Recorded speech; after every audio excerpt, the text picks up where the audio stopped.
man, we just give you information. Since Miss Vicky put it out there how she feels about Freud, maybe y'all want to go research for yourself. Hey, after you do your research, if you want to leave us a what is what I'm looking for? A comment. A comment. Too. Please. Yeah. Comment. I can't let Miss Vicky go on now when she was very passionate about her feelings about Freud. I could care less. I just know he's important when it comes to psychology, and I'm going to leave it right there. Also, before we continue, it also says in this article told by BCC, and Kato's, I can't say his last name, but you get the point. As long as you can't say the Deacon McLean said it or Vicky. Okay. It says if you are a narcissistic, I'm glad I can make you laugh. That's part of the show. If you are a narcissistic, you believe strongly that you are better than anyone else. Oh my God. I know quite a few people. I was even married to one of them suckers. Didn't know that that was narcissistic at the time. Okay, let me read that again. You are a narcissistic. You believe strongly that you are better than anyone else and that you deserve the reward. You need to be praised because you feel that way. Not okay. I'm so glad I'm no longer married to that individual. Okay, moving on. I think we've got out enough on this article, and then we're going to talk about just touch a little bit. Miss Vicky brought it up already. This article is from Lust for Life. It's www.alustforlife.com/the bigger -sign pictures /how our survive survival. I don't know. Somebody need to survive right now. How our society and our culture rewards narcissistic.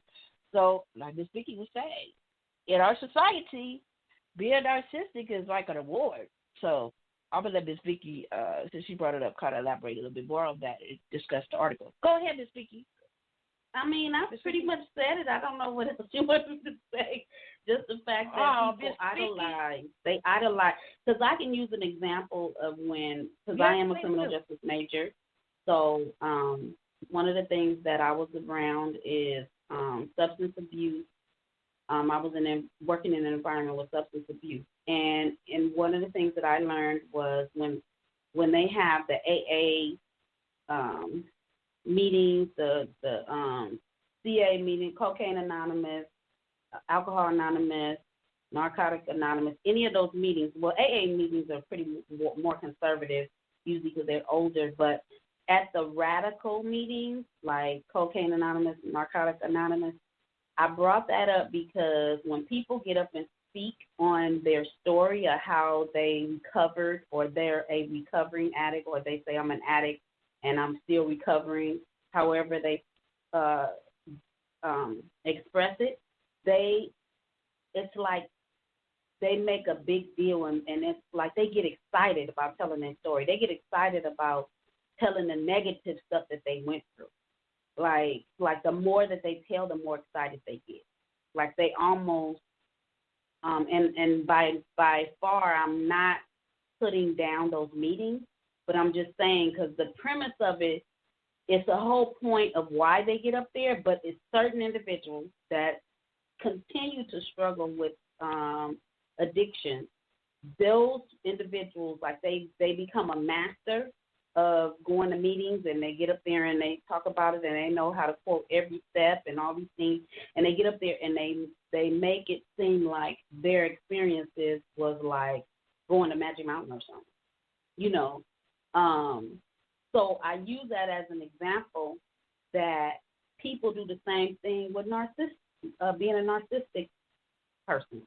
I've heard entertainers, I've heard people in the industry talk about it with a giggle, like it was nothing wrong with it, like this is what I am, and I'm proud about it, you know. So I'm just saying that we shouldn't look at it like that. That's basically what I had wanted to say. I don't think that we should look at it like that. And that's what people do in the society, and that's why I said we need to beware and know the difference. Know what you know, that you shouldn't have to claim everything that you think. Somebody that's popular, somebody who has money, somebody you look up to. If they're claiming something, don't claim it just because they say it. Make sure you know what they're talking about and know what you're talking about. So that's why we're bringing this topic, which is I believe it's a taboo subject matter because it's only talked about on a surface basis. Well, I ain't going to say only. Mostly talked about from the surface when it's actually brought out in the media with celebrities or people with money or people with influence. But when you talk about the undermath of it, like how it's built up and how people are really ill with this, that it's a real disorder. It's not just a label. It's not just saying I'm black, white, or purple. This is actually a disorder that people have, and it's very difficult. Actually, psychologists say that, people that have that disorder, it's no cure. No man-made cure. We know it's a God-given cure, though. I'll just put that out there. Amen. Okay, Amen. go ahead, Amen. DJ. Thank you very much. So just to carry on the conversation with our article where it's talking about, our culture and our society, rewarding narcissistic. So in some of the paragraph, it's basically talking about that the narcissistic personality disorder is on the rise. But I'm going to go down to another paragraph and talk about social media, as Ms. Vicky was talking about. It says the age of Twitter, Facebook, and Instagram. So we all know, I never thought about it until I read this article, that this is a form of narcissism especially when it comes to teenagers and youth nowadays. There are a lot. I'm not going to say everyone. I'm going to say I feel confident a big number, quite a big number. Teenagers, young people that's the new thing, being on social media. And then it's about being on social media, being on Twitter, being on Instagram, Facebook. I forgot social media is all those things. Taking all those pictures. It's causing them to think, back to narcissism, it's all about you. So when they're on social media, it's like, okay, let me take this picture, let me check, let's see if I got any likes or anything like that. And it's all about them. Yeah. It's individualism. So based on what we're talking about, I think that's a form of narcissism. And like I said, it's fine to a certain degree, but when you just it erase yourself in that, I don't know if that's the right word, but if you engross yourself in that, and that's your mentality, it's all about you, it could cause you to spiral downward in the wrong way, in a negative way.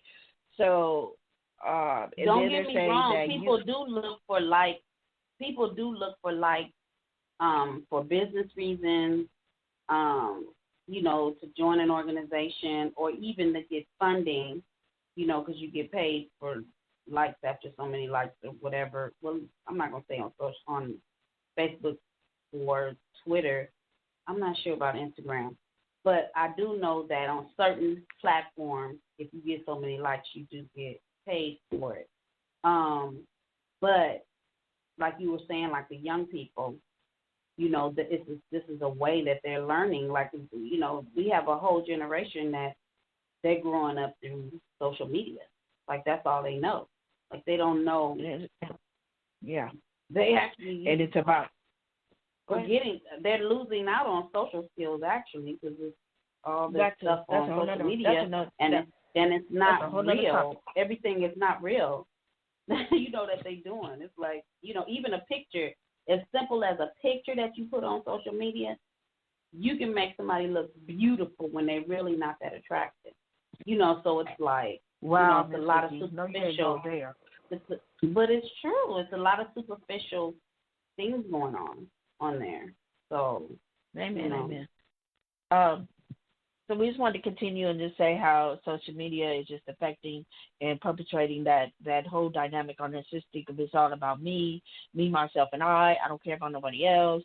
And this is how many likes I got, and let me find something else to post. And it's just, like they're saying, that young people nowadays, and they're more susceptible to be caught up in that narcissistic mind frame. And like we said, we're not knocking social media.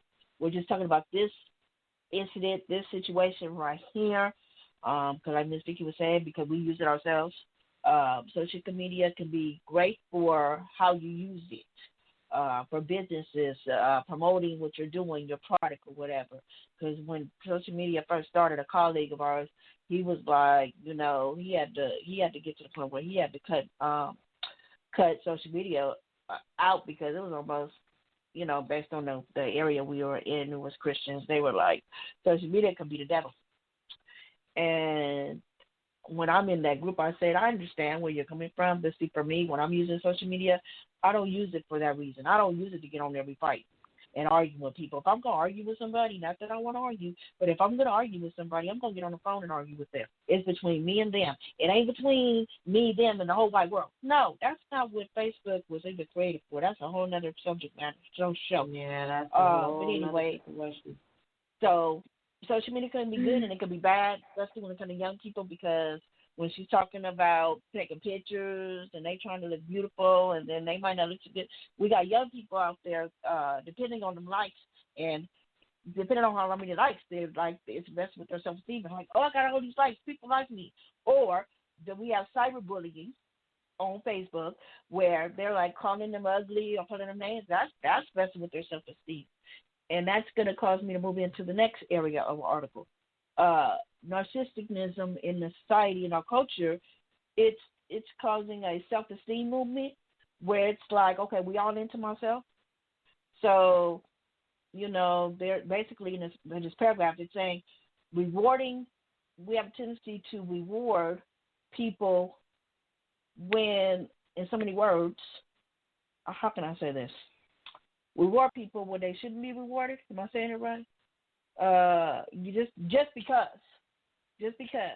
to make them feel good and all that.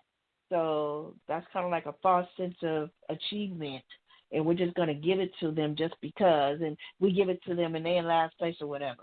And I'm not saying don't encourage self-esteem and feel good about yourself, but why are we giving them that false of achievement when it's not fair? And then they're not going to be able to handle it when they grow up, when they may be in another situation where they're expecting to get an award or something, and they're like, oh, well, you didn't win, or, you didn't deserve that award. And you'd be like, well, I got this award for this, that, this, and that. So I hope you're understanding. Or, Vicky, you want to chime in on that part? Yeah, that makes a lot of sense. I was going to use another example, and I kind of lost it. In the article under self-esteem movement? Yes. Mm-hmm.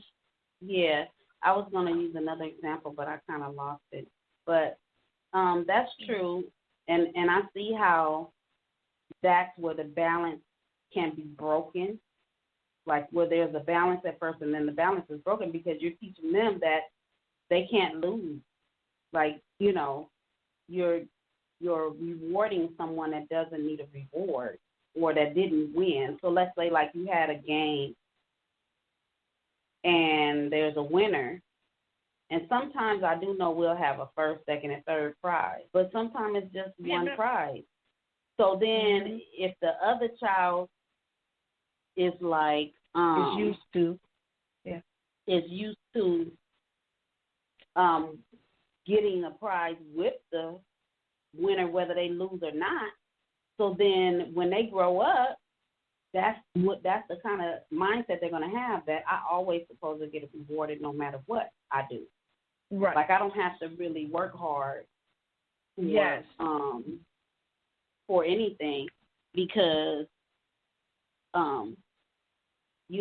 I always get handouts. And they may not say it that way, but it's their mindset that they're always going to get what they want no matter what. And then they also, when they have to face reality head on, and if they do lose a competition, then they will be the one acting a fool behind it. Being a sore loser. Being a sore loser. Reacting, having a temper tantrum, or being mad, whatever, however they present it. But at the end of the day, they were a sore loser. And every time they can be a sore loser. Because I remember I had learned how to play Bid Whiz. Actually forgot, but I was learning how to play Bid Whiz. And I decided I don't want to play that game. I would have to play it with a choice group of people. And really, I don't even know if it exists.